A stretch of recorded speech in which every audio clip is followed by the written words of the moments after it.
with elementary schools around the Bay to live a healthier life with the Get Earthquakes Fit program presented by Sutter Health. 2 out of 3 at home tonight. And then the 18th of May against Chicago, but in between we'll head to New England. This is Alashe. We were talking about the just now onto his feet. Weston edging forward. This is the 18-year-old Frankie Amaya. Amaya weaving through Earthquakes for Maddox. And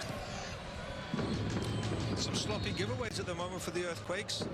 Not the start. I don't think that. I'm in behind Danny Husin, but the tempo needs to be held a little bit better right now. It's an FC Cincinnati team. Go in here and make sure that they keep the ball moving.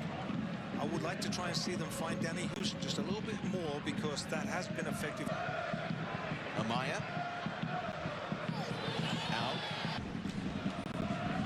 I think FC Cincinnati are just trying to get into the game and stepping it up a little bit. Probably Alan coach is telling them. I think this move could be actually a pretty good move for Lasso. Stenko.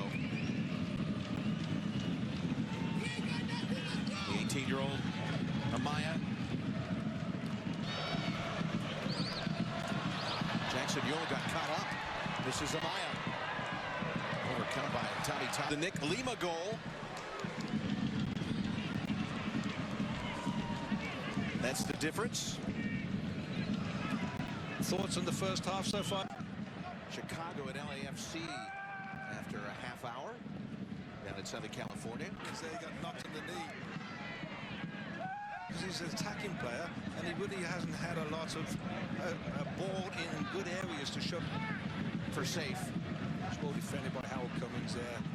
You can't allow. Again, the Quakes need to just get back into the same rhythm they had at the end of the first.